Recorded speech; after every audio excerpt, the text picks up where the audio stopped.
Pada abad ke-8 Masehi, Lembah Kedu di Jawa Tengah adalah tempat yang subur dan damai.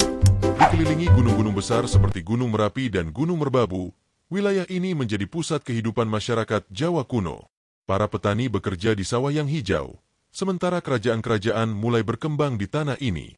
Namun suatu hari, muncul gagasan besar dari penguasa kerajaan untuk membangun sebuah monumen spiritual yang belum pernah ada sebelumnya. Sebuah bangunan yang bukan hanya megah, tetapi juga menjadi simbol perjalanan manusia menuju pencerahan. Dari sinilah kisah lahirnya Borobudur mulai ditulis oleh sejarah. Pada masa itu, Jawa Tengah berada di bawah kekuasaan dinasti Shailendra, sebuah kerajaan yang kuat dan sangat mendukung ajaran Buddha Mahayana. Raja-raja Shailendra dikenal sebagai pelindung agama dan seni. Mereka ingin meninggalkan warisan besar bagi generasi mendatang. Sang raja memerintahkan para arsitek dan pemahat terbaik di kerajaan untuk merancang sebuah bangunan suci yang akan menggambarkan perjalanan spiritual manusia menuju nirwana. Bangunan ini bukan sekadar candi biasa, tetapi sebuah kitab batu raksasa yang menceritakan ajaran Buddha melalui relief-relief yang diukir dengan sangat detail. Di aula istana yang megah, sang raja berdiskusi dengan para pendeta Buddha dan ahli bangunan kerajaan. Mereka membicarakan rencana pembangunan sebuah mandala raksasa dari batu. Struktur itu harus menggambarkan kosmologi Buddha, dari dunia manusia hingga dunia pencerahan. Para arsitek mulai menggambar rancangan besar, sebuah bangunan bertingkat yang menyerupai gunung suci. Setiap tingkat akan mewakili tahap perjalanan spiritual manusia. Ide ini sangat ambisius karena membutuhkan puluhan ribu batu dan tenaga kerja yang sangat besar. Para arsitek kerajaan melakukan perjalanan ke berbagai tempat untuk menemukan lokasi yang sempurna.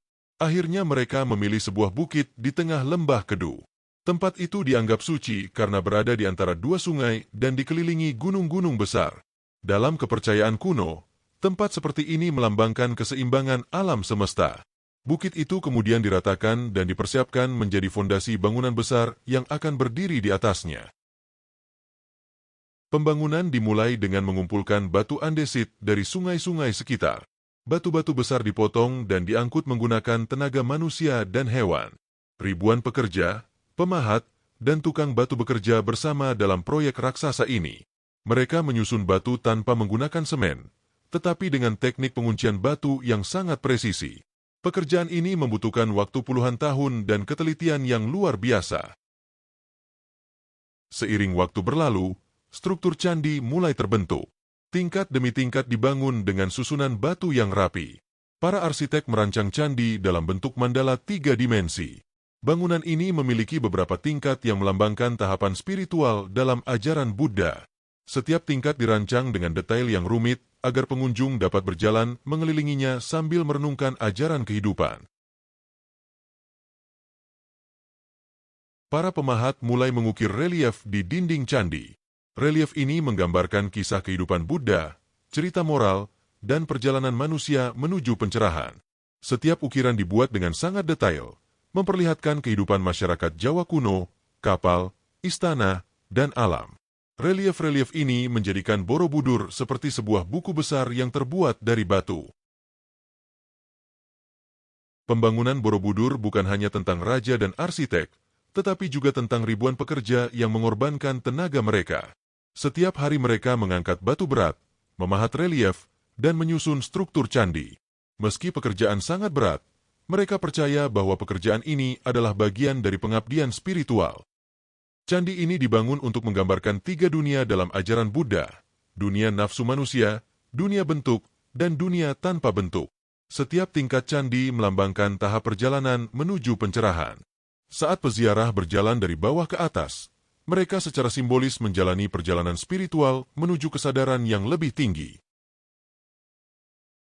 Ratusan patung Buddha ditempatkan di relung-relung candi. Setiap patung memiliki posisi tangan berbeda yang melambangkan ajaran Buddha. Patung-patung ini menjadi pusat meditasi bagi para peziarah yang datang dari berbagai wilayah.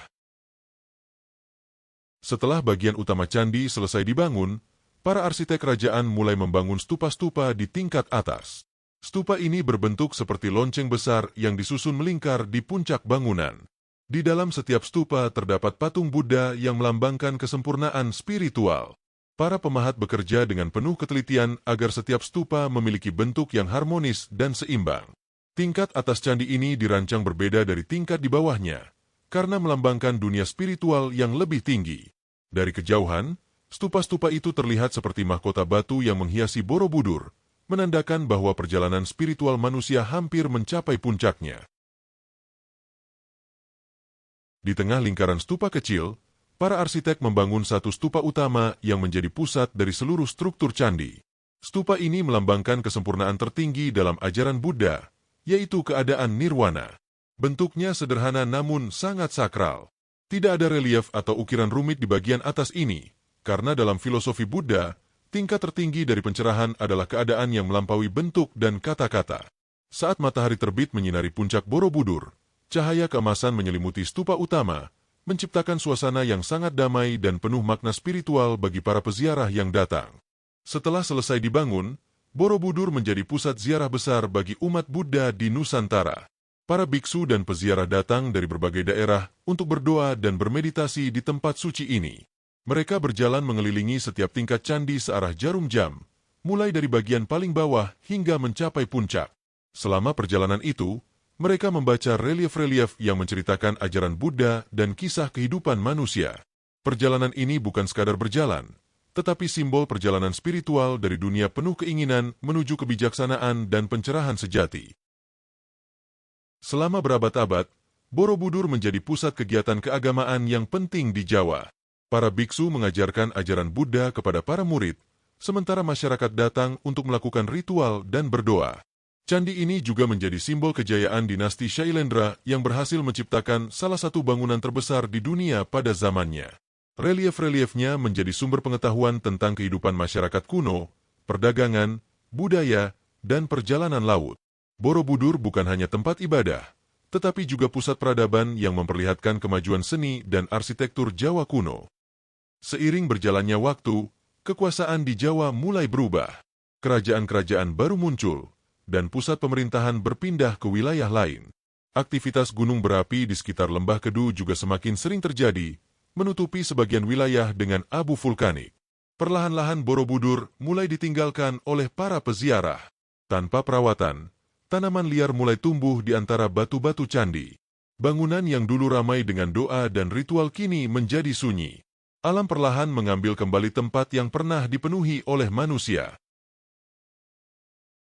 Selama ratusan tahun, Borobudur tersembunyi di balik hutan lebat dan lapisan tanah. Banyak orang bahkan tidak lagi mengetahui keberadaannya. Legenda tentang candi besar yang hilang hanya tersisa dalam cerita rakyat di desa-desa sekitar. Hujan, angin, dan abu vulkanik perlahan menutupi relief-relief indah yang pernah menjadi kebanggaan kerajaan. Batu-batu besar tetap berdiri kokoh, tetapi tertutup oleh alam. Borobudur seakan tertidur dalam keheningan panjang, menunggu saat ketika dunia akan menemukannya kembali. Pada awal abad ke-19, seorang gubernur Inggris di Jawa bernama Thomas Stamford Raffles mendengar cerita tentang sebuah bangunan batu besar yang tersembunyi di tengah hutan. Ia kemudian memerintahkan penyelidikan untuk mencari tempat tersebut. Para pekerja mulai menebang pohon dan membersihkan semak-semak yang menutupi bukit. Perlahan-lahan, struktur batu besar mulai terlihat. Dunia akhirnya kembali menemukan Borobudur setelah berabad-abad terlupakan. Setelah penemuan itu, proses penggalian besar dimulai. Para pekerja membersihkan tanah, tanaman, dan batu runtuh yang menutupi candi. Relief-relief yang indah kembali terlihat setelah sekian lama tersembunyi. Para peneliti kagum melihat detail ukiran yang menggambarkan kehidupan masa lampau. Borobudur perlahan bangkit dari tidurnya. Meskipun banyak bagian yang rusak, keindahan dan keagungan candi masih terlihat jelas. Pada abad ke-20, berbagai proyek restorasi besar dilakukan untuk menyelamatkan Borobudur dari kerusakan.